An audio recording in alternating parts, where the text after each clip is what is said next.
Assalamualaikum warahmatullahi wabarakatuh. Shalom, Om Swastiastu, Namo Buddhaya, Salam Kebajikan. Pada kesempatan kali ini, kami dari kelompok 5 kembali mempresentasikan materi mengenai pengendalian internal. Dengan anggota kelompok kami, yang pertama ada Aslan, yang kedua saya sendiri Arseta Maparipe, dan yang ketiga Calvin Ade Putra Peloan.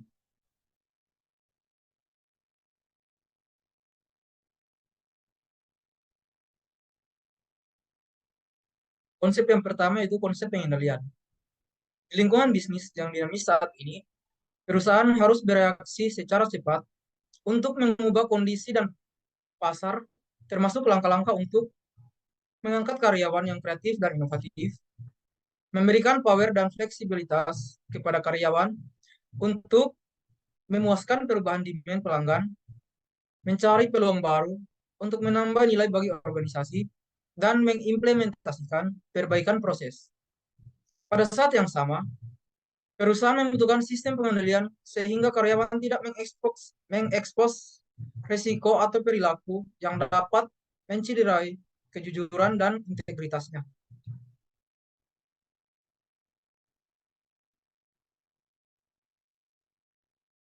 Internal kontrol adalah proses yang diimplementasikan oleh Dewan Direktur, manajemen, dan jajarannya untuk memberikan jaminan yang cukup bahwa tujuan pengendalian berikut ini tercapai.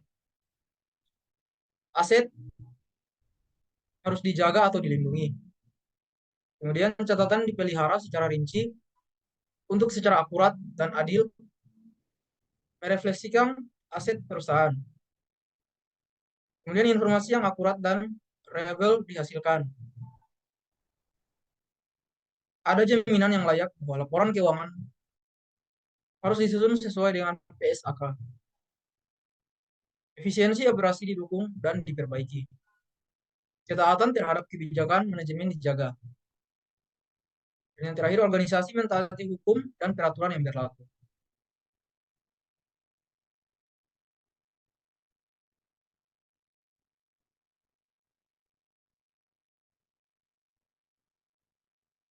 Internal control adalah sebuah proses karena IC mengisi aktivitas operasional perusahaan.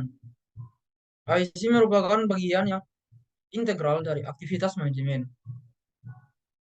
Internal control memberikan jaminan yang reasonable, bukan absolut.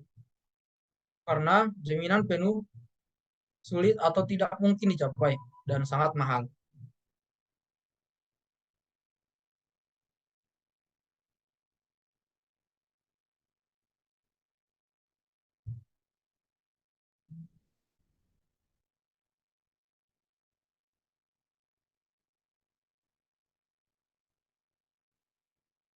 Keterbatasan internal control system.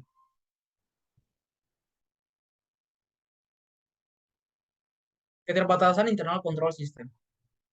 SBI rentan terhadap error dan poor decision. SBI dapat diselewengkan oleh manajemen atau oleh kolusi dua atau lebih karyawan.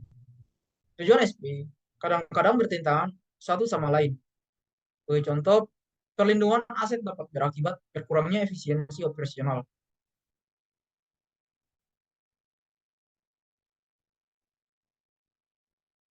Pengendalian intern melaksanakan 3 fungsi penting sebagai berikut. Yang pertama, pengendalian preventif. Mencegah persoalan sebelum terjadi.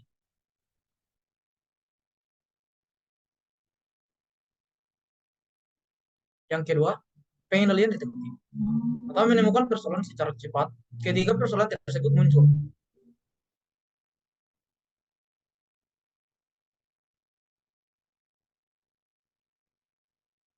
Pengendalian intern melaksanakan 3 fungsi sebagai berikut. Pengendalian preventif, pengendalian detektif, dan pengendalian korektif. Dengan cara mengidentifikasi penyebab,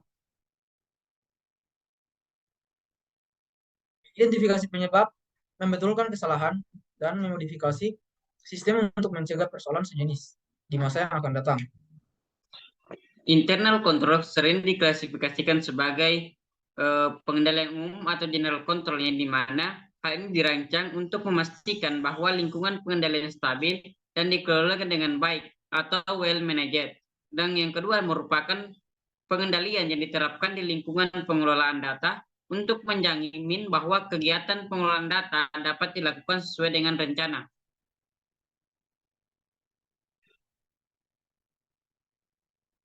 Pengendalian aplikasi atau application control, yang dimana pengendalian aplikasi atau application control di sini merupakan pengendalian yang diterapkan pada kegiatan pengelolaan data. Yang kedua mencegah, mendeteksi, dan mengoreksi kesalahan transaksi dan kecurangan transaksi. Kemudian yang ketiga adalah fokus pada akurasi, kelengkapan, validitas, dan otorisasi data yang ditangkap. Dimaksudkan ke dalam sistem, diproses, disimpan, dan dikirimkan ke sistem lain dan dilaporkan. SOX dan The Foraging Corrupt Practice Act di sini menghasilkan suatu sistem yang dimana sistem COSO, yang dimana yang pertama adalah framework pengendalian intern COSO. The Committee of Sponsoring of Organization atau COSO adalah organisasi swasta yang terdiri dari the American Accounting Association, the IACPA, the Institute of Internal Auditors, the Institute of Management Accountants, the Financial Executive Institute.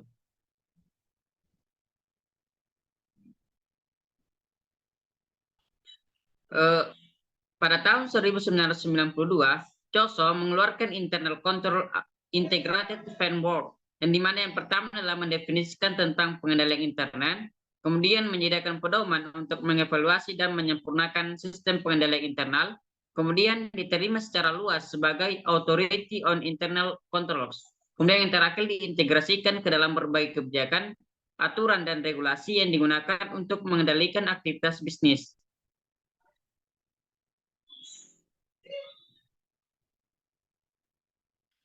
Model pengendalian intern atau COSO memiliki 5 komponen. Yang pertama adalah control environment, yang dimana inti dari perusahaan adalah karyawan atau people. Kemudian yang kedua, mengandung tentang integritas, nilai etika, dan kompetensi karyawan merupakan fondasi bagi elemen lainnya.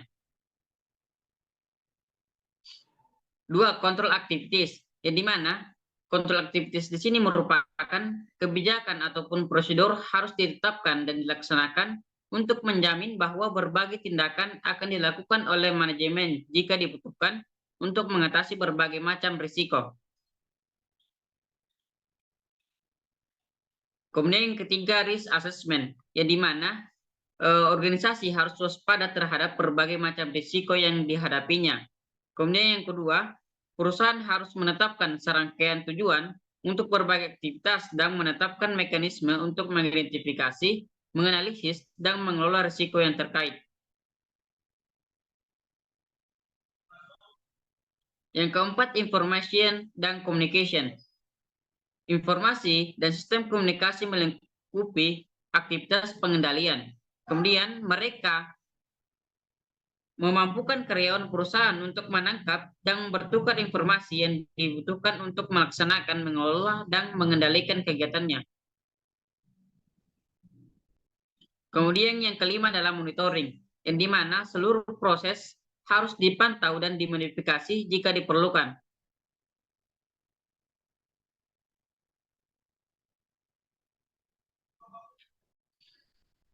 Kemudian setelah 9 tahun berlalu, COSO mengeluarkan kembali model pengendalian intern, yang dimana COSO memulai menginvestigasi bagaimana secara efektif mengidentifikasi, menghitung, dan mengelola risiko sehingga organisasi dapat memperbaiki proses manajemen risiko. Yang dimana hal itu menimbulkan suatu hasil, yaitu Enterprise Risk Management Integrated Framework atau ERM, yang merupakan sebuah dokumen untuk meningkatkan tata kelola korporat, memperluas elemen-elemen pada framework sebelumnya, kemudian memberikan fokus lebih luas pada subjek manajemen risiko perusahaan.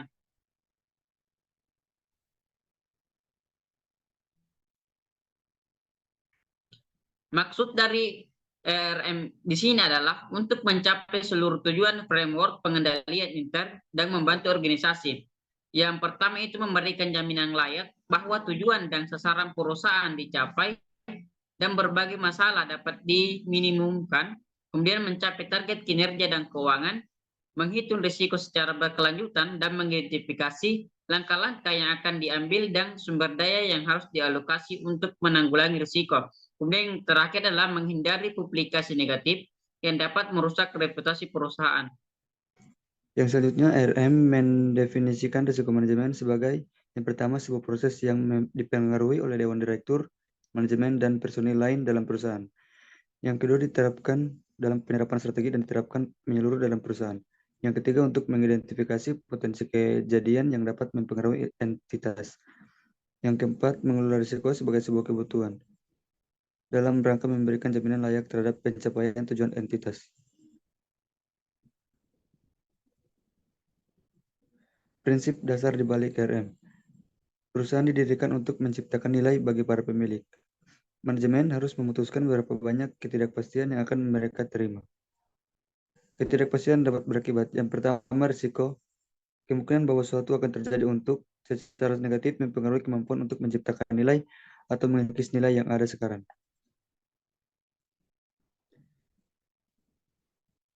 Yang kedua, peluang. Kemungkinan bahwa sesuatu akan terjadi untuk secara positif mempengaruhi kemampuan menciptakan nilai.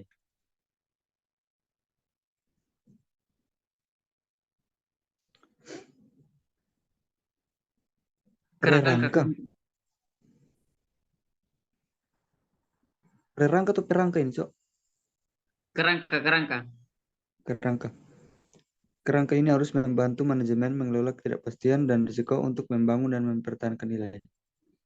Untuk memaksimumkan nilai, sebuah perusahaan harus menyeimbangkan pertumbuhan, tujuan laba dan risiko dengan penggunaan sumber daya yang efektif dan efisien.